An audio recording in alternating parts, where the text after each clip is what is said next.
Hey guys, welcome back to Andy's Dinosaur Reviews, and today we are going to take a look at the final of these newest 2020 Vitae releases. It's a very, very sad day as we have now run out of new Vitae releases, but hopefully it won't be too far off in the future and we'll get some more because, again, I love Vitae, so I will be having a very strong craving for new Vitae for quite some time to come until they release something else, but this is the second version of the Tiantaiosaurus. We previously have actually reviewed this figure because the initial figure was also the Tiantaiosaurus but with a different paint scheme, while this one we now have more of like a female paint scheme, I would say.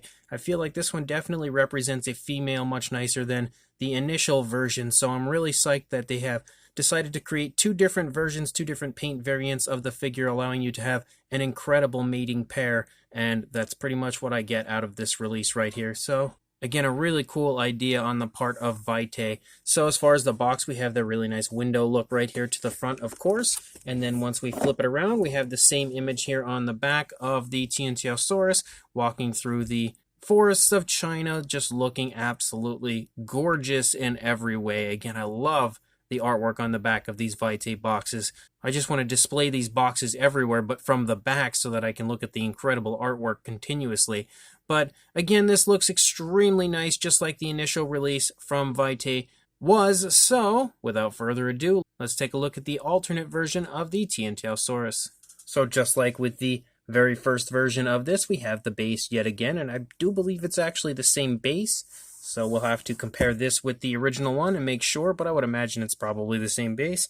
And then we have the second variant of the Tiantaiosaurus, and just like with the initial version, it is just beautiful. Such a really nice appearance to it, and again, having more of a female-like look to this one. I feel like the colors are just softer, and overall, it's extremely nice looking. I really quite like this newest version of the Tiantaiosaurus. Yet another incredible release, and I haven't even taken a closer look at it, but I can already tell you that I love the figure for sure. So, speaking of a closer look, let's just go ahead and do that right now. So we have just recently reviewed this sculpt, because this again is the same sculpt as the initial release, so we don't need to look at the sculpt again, as again we've just done that. So what we really need to look at is basically what's new with this figure in comparison to the previous release. So starting up here at the head of the dinosaur, you could see just actually like the alternate release, you could see a nice white coloration here in the beak area, and that white coloration runs up there onto the top of the head,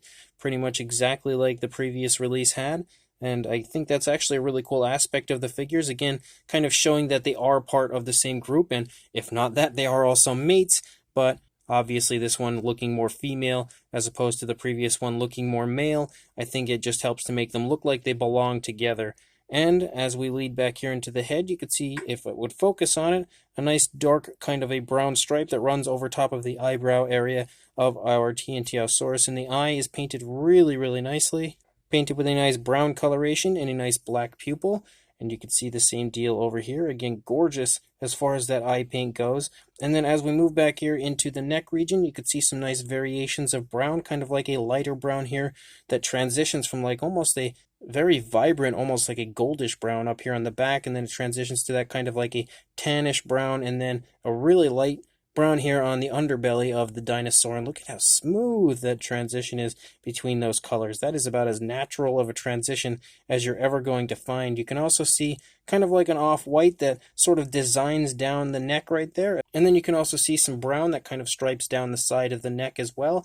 And it also mixes with sort of that same type of an off-white that you see up there on the back of the dinosaur. And that brown continues to run all the way down the entire course of the body, all the way out into the tail. And you can see the same deal right here. It starts actually with kind of a longer stripe, but then it turns into spots down here as opposed to the longer stripes that we have up here.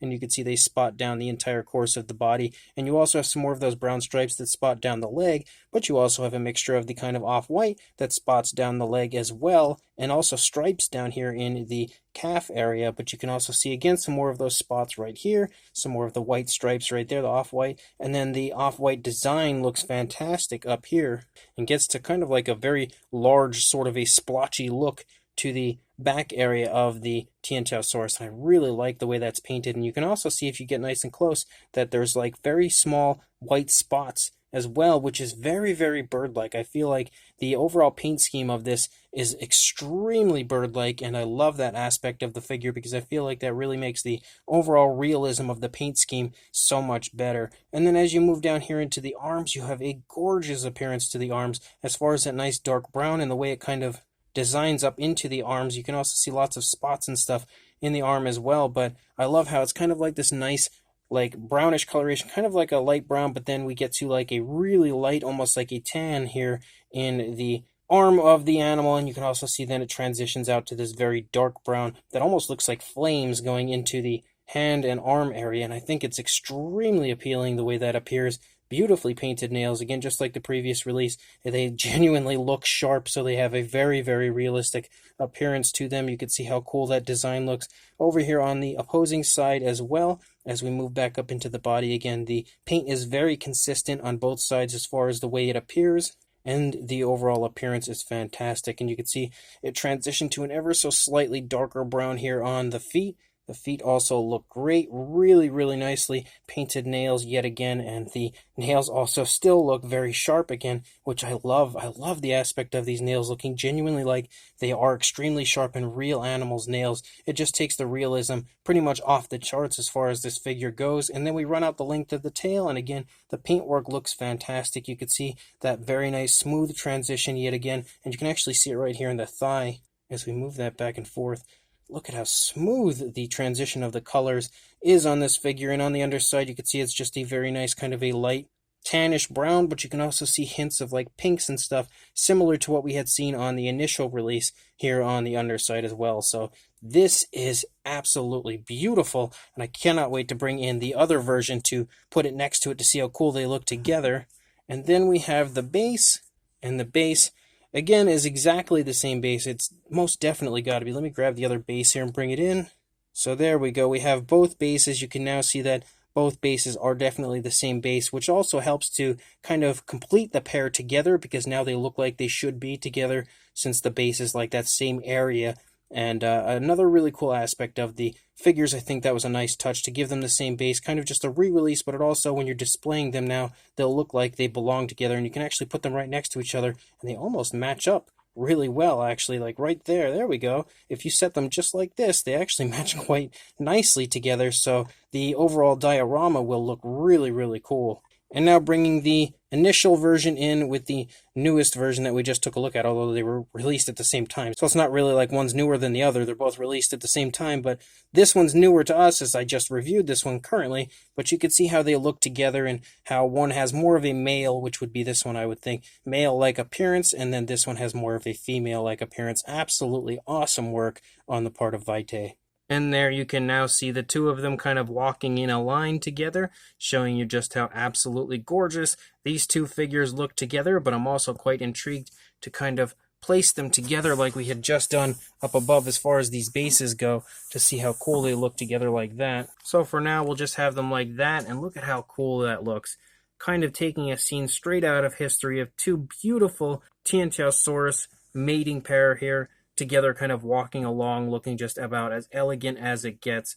An incredibly beautiful set of figures here from Vitae. I really want to get like a nice backdrop to put back there behind them and just really create the scene overall. But man, these look good right here. But as far as a size goes, even though we just reviewed the figure previously, or recently I should say, we just reviewed this figure overall, just a new paint scheme, but we're still going to measure it anyway, about 8¼ inches or about 21 centimeters for a length, and then for a height, just about 5 inches or about 13 centimeters. And then for the base is probably not going to be quite as easy to measure. You're looking at about 6¼ inches or about 16 centimeters. For a size comparison, yet again, we have Mr. Papo T-Rex, the Attack Pack Colovosaurus, and Robert Muldoon from the Mattel Jurassic World toy line, kind of sporadically spread within these figures. And you can see, again, I think, about the good size of these figures. They are definitely like medium-sized, approaching a large figure. And hopefully next to these figures, especially Mr. Papo Rex there,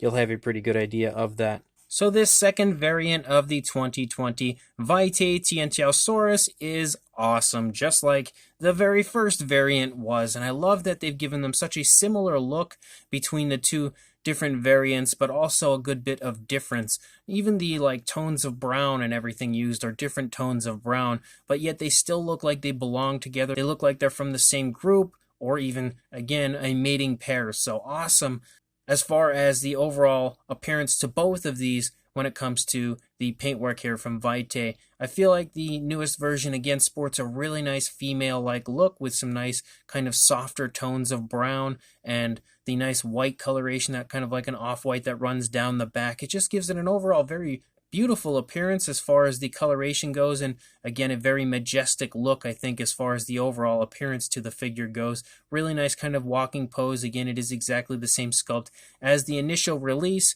but with this newest paint scheme, again, making it just look as incredible as the initial version did. So, as far as these releases go, Vitae 1000% nailed it on both of them, and again, they could not possibly have pulled out some better figures to make their comeback. I love the fact that Vitae creates figures like this, of species like this, because you just don't get species like this very often, and just generally, if you look at the history of Vitae, most of their releases were species of dinosaurs that you don't really have too many figures, if any, of, except for maybe their initial Giganotosaurus. That's a pretty common figure nowadays anyway. But aside from that, if you kind of, again, look back at their track record, there aren't too many species of dinosaurs they've released that are very common in figure form, so that is really awesome that they continuously choose fairly obscure species overall. Although I do enjoy seeing some of the more mainstream species of dinosaurs created by them as well, because that Giganotosaurus that they had initially released was incredible. But again, another fantastic figure from the 2020 Vitae line. So if you would like to pick up this Tiantaiosaurus or both of these Tiantaiosaurus figures, make sure you check the description, as I will have a link right there for you to go ahead and do just that. So make sure you pick up either one or both of these incredible Vitae 2020 figures, and make sure you also like, comment, and subscribe before you do, and I will see you in the next review. Thanks for watching.